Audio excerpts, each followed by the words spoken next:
Ok.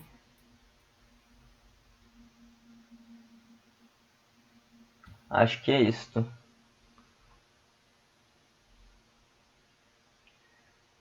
Pode falar uma coisa só pra gente ver como é que tá seu áudio? Oi, oi, tá me ouvindo certinho? O volume tá bom? Tá? Tudo certo, tudo ótimo. Então, ótimo. Deixa eu colocar aqui em tela cheia. Ok. E tá certo então. Então, Vamos vamos lá. lá. Vamos. Fica à vontade aí que eu vou tentar responder da forma mais clara aqui. Qual período que vocês são? A gente é do primeiro. Ah, então, vou ser bem objetivo e tentar ser Aham. mais didático aqui para ajudar a galera também. Tá certo então. Então vamos lá. Queria começar perguntando quais são as principais vantagens de se utilizar da ODR em relação ao meio convencional, ao meio presencial. Então, Vinícius, quando a gente pensa nessa Online Dispute Resolution, né, nessas ODRs, eu sempre gosto de falar que existem três mudanças muito grandes que ela proporciona. E em razão dessas mudanças, a gente consegue ver algumas vantagens. Por exemplo, a primeira dessas mudanças é que na ODR, o foco da resolução de conflitos, ele deixa de ser uma resolução de conflitos que precisa de um local físico e passa para um local virtual. Então, você tem a resolução por um simples e-mail, por um chat, por uma plataforma mais avançada. Então, com isso, você tem conquistas em questão de tempo, né? Você tem conquistas em questão de deslocamento das partes. As partes não precisam mais deslocar para o fórum e ficar esperando lá para uma audiência.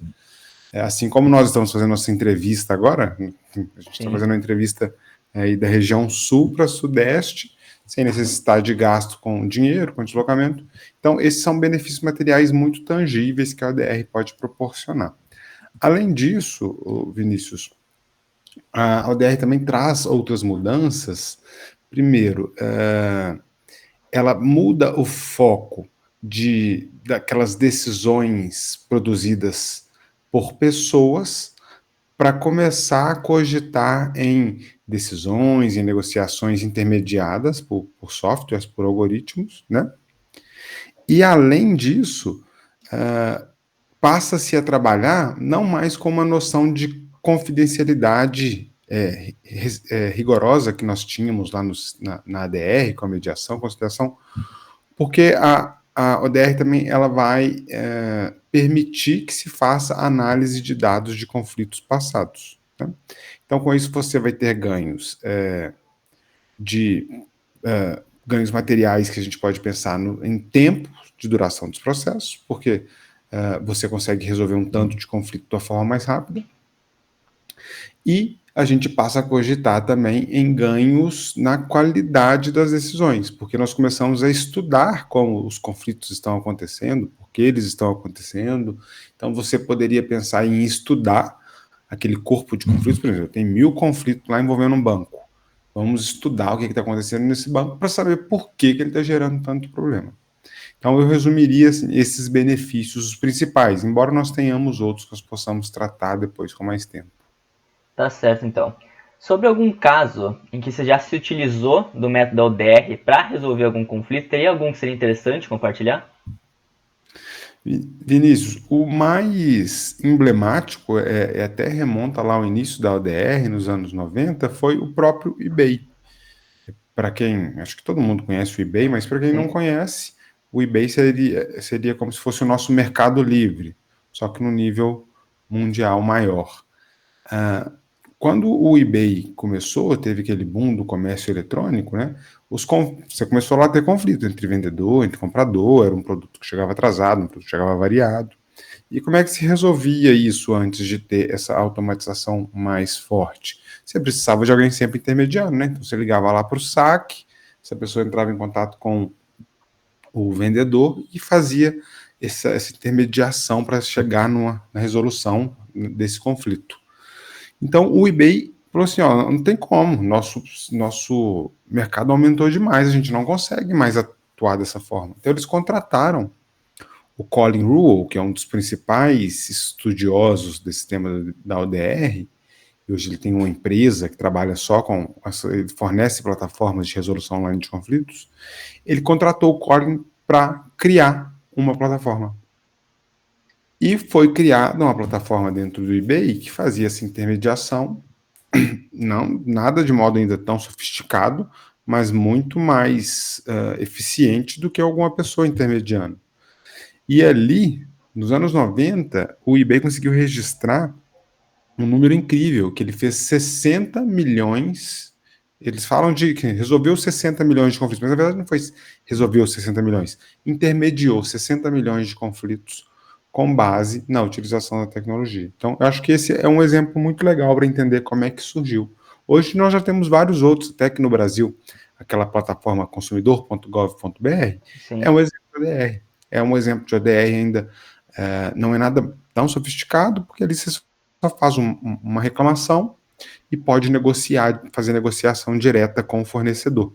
Então, você não tem muitas ferramentas tecnológicas, mas ainda assim já facilitou de uma forma, só de permitir esse acesso à distância das partes, facilitou de tal forma que nós também já temos milhões de casos tratados pela plataforma consumidor.gov.br.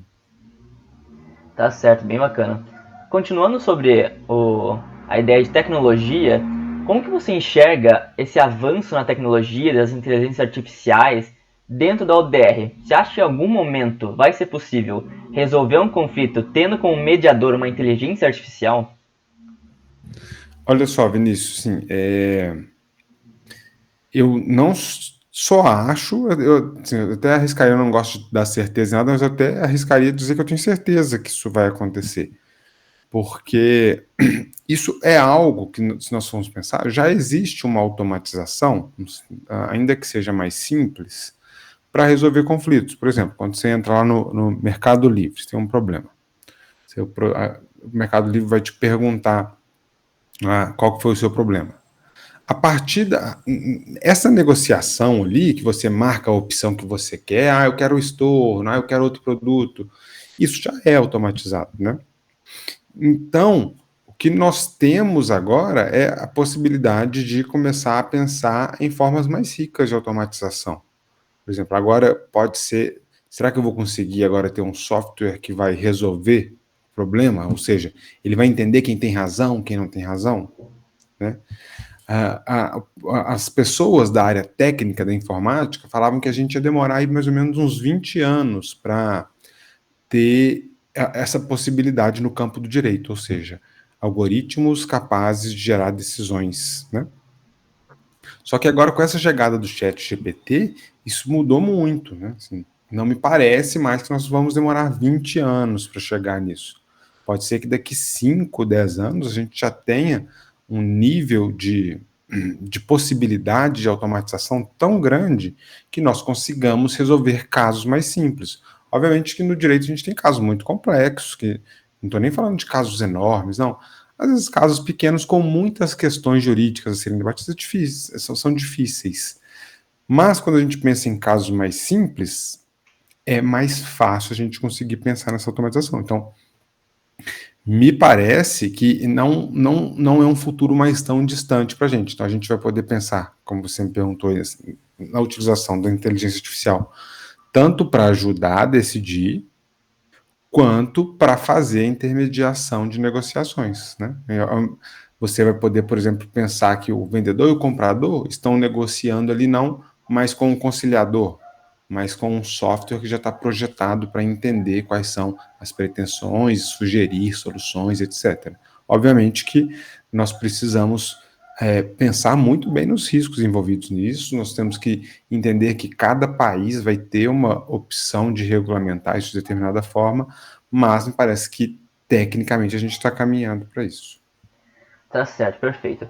Agora, indo para o outro lado da moeda, quais seriam os principais desafios encontrados na utilização da ODR, tanto a nível nacional quanto a nível internacional? Essa questão dos desafios, eu acho que a gente pode abordar ela sobre duas óticas. Primeiro, que nós temos um desafio grande do ponto de vista de confiança, né? Porque as sociedades então vai depender de cada cultura, elas podem se mostrar bem reativas contra esse tipo de utilização da tecnologia, né? Assim como já há estudos para fazer diagnósticos médicos através da tecnologia, a grande questão é: a sociedade está preparada para isso? A sociedade quer isso? Então, me parece que você tem primeiro um primeiro ponto de vista que é esse desafio no aspecto da confiança, e nós temos ainda desafios estruturais, técnicos. Em primeiro lugar, e eu acho que talvez seja o mais simples, porque isso vai se resolver daqui a um tempo, é a questão de como implementar isso na prática. Por exemplo, eu quero fazer um software que vai me ajudar a resolver esse casinho muito simples aqui. Isso não é fácil, né? Assim, você precisa de equipes altamente especializadas para criar isso. Até nós mesmos, da área do direito, que estudamos isso, nós não temos a capacidade de criar, porque nós vamos precisar de alguém que possa fazer o código, pessoas da área do design. Então, é preciso pensar nessa visão muito multidisciplinar. Então, nós temos esse desafio técnico. Além disso, nós temos, aqui no Brasil, que é uma grande questão, a questão do alcance e da qualidade da internet, né?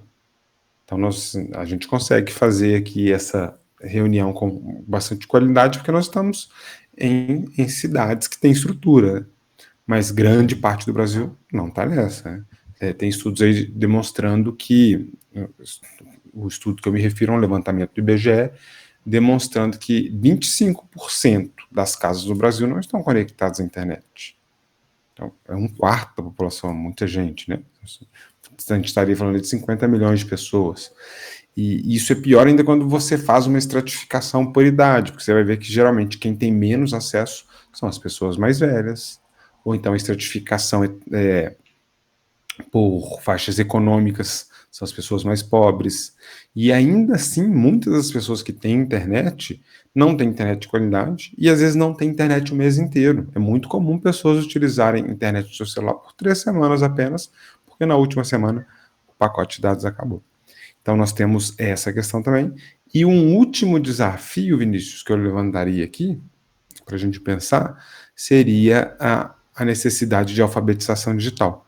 Porque mesmo que nós consigamos gerar uma estrutura técnica suficiente, com programas sofisticados, com internet já de qualidade, imagina, em 95% do país, de nada vai adiantar se o principal interessado dessas mudanças, que é o jurisdicionado, que quer ter seu problema resolvido, que quer ter celeridade, que não quer gastar dinheiro, não quer gastar tempo com isso, se ele não conseguir entender o que está acontecendo, se ele não conseguir operacionalizar um sistema, um aplicativo.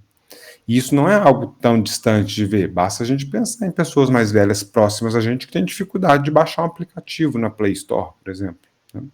Então eu colocaria esse último desafio como o mais importante, que seria a necessidade dessa alfabetização digital. Perfeito. Para finalizar, queria falar um pouco sobre o futuro da ODR. Quais são as perspectivas de mudanças, de novidades que vão vir nos próximos anos?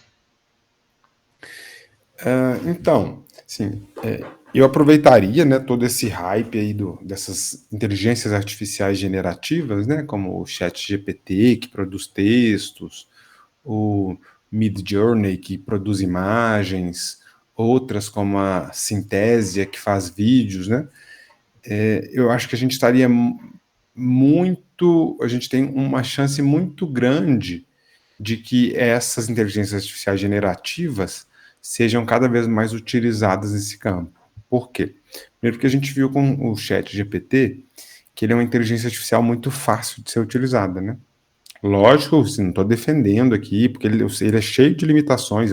Todo dia eu entro, faço umas perguntinhas, ele me dá respostas erradas, mas ele mostrou o que vai ser capaz de fazer daqui 5, 10 anos, né?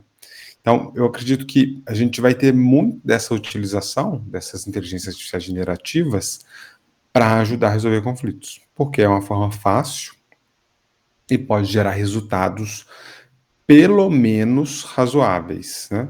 Obviamente, mais uma vez eu repito, né?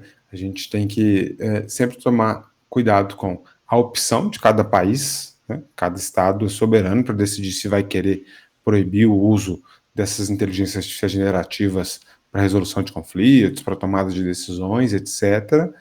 E não só isso, também a questão de se garantir direitos das partes, porque não adianta a gente pensar, vou agora aqui criar uma inteligência artificial que é capaz de resolver os problemas, mas que ela não resolve com muita qualidade, que ela erra, que ela não respeita os direitos das partes, que ela acaba violando ali um direito do consumidor, que é vulnerável.